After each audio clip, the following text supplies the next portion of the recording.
ल उदयपुर जिल्ला चौडानिगढी नगरपालिका 9 नम्बर वडामा हाम्रो खेलाडी भाइहरूले आयोजना गरेको खेल फुटबल प्रतियोगितामा भाग लिएर आएका भाइहरू सातधारे र लालभित्तेको भाइहरू खेलाडी भाइहरू र आज 2-2 गोल गरेर आज पनि पेनाल्टी हुन गइरहेको छ।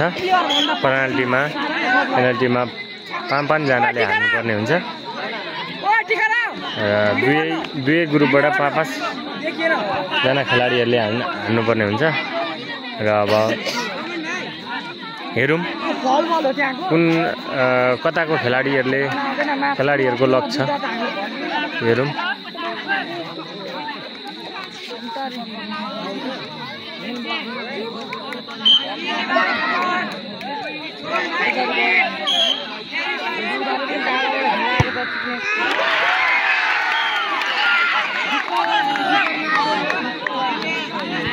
गोल गर्न सफल भएछ लालभित्तेको खेलाडी भाइहरू। 1 गोल भइसकेको छ पेनाल्टीमा। 1 जना खेलाडीले हानिसक्नु भएको छ भने अरू बाँकी 4 जना र दोस्रो टिमको खेलाडी भाइ सातधारेको खेलाडी भाइ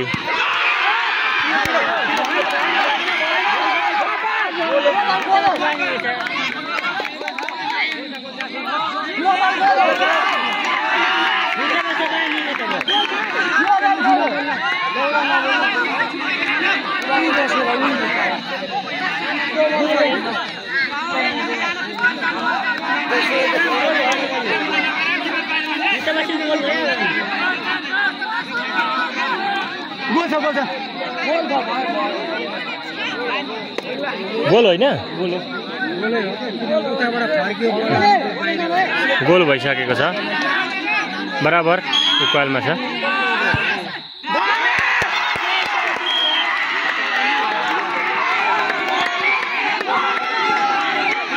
फेरि पनि एक साइड गोल हुन सफल भइसकेको छ। लालभित्तेको टोली भाइहरूले फेरि गोल हान्न सफल भएछ 2-1 र तेस्रो खेलाडी फेरि आइसक्नु भएछ सातधारेको खेलाडी।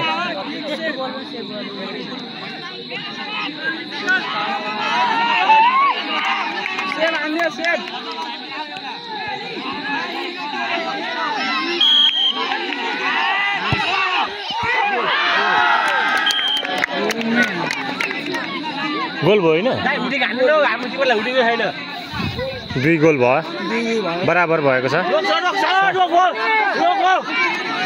साजबोटे अरे लालभित्ते भर्सेस सातधारे बराबरमा छ अहिलेसम्म।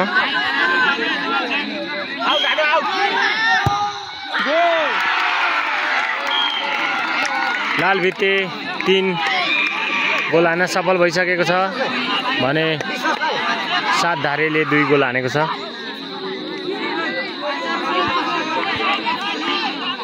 र फेरि सातधारेको खेलाडी भाइहरू आइसक्नु भएछ।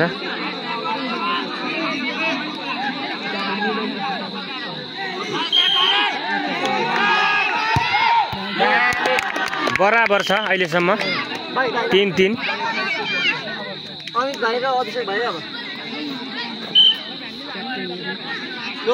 र चौथो खेलाडी लालभित्तेको 49 नम्बर जर्सी नम्बर भाइ आइसक्नु भएको छ।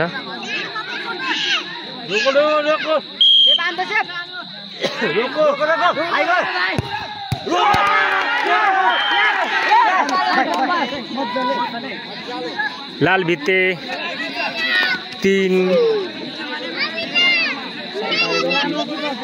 र सातधारे पनि 3 बराबर भएको छ र सातधारेको चौथो खेलाडी गइसक्नु भएको छ जर्सी नम्बर 9 को खेलाडी भाइ।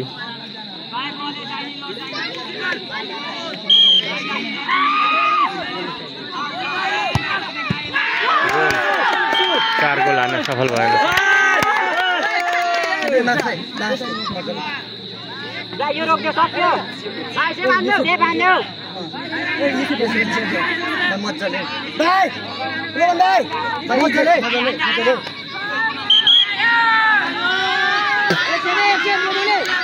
4-3 भएको छ। लालभित्तेको खेलाडी भाइहरूले 3 गोल मात्रै हान्न सफल हुनुभएको छ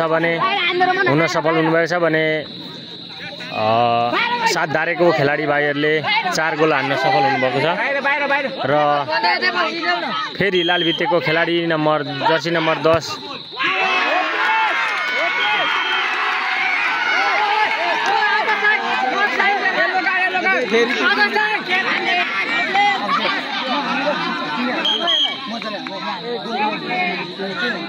कति भयो 5 मा 4 4 मा 4 यसै भन्नु पर्यो जित्नलाई बराबर गर्नु यसै भन्नु यो गोल हान्न पनि सक्यो बराबर गर्नु यो गोल हान्न पनि सक्यो यो गोल हान्न सक्यो यिनीहरूले यो गोल हाने भने सक्यो साधारण जित्यो भन्नु बराबर भयो यो फेसबुकमा आउँछ त्यसमा पनि आउँछ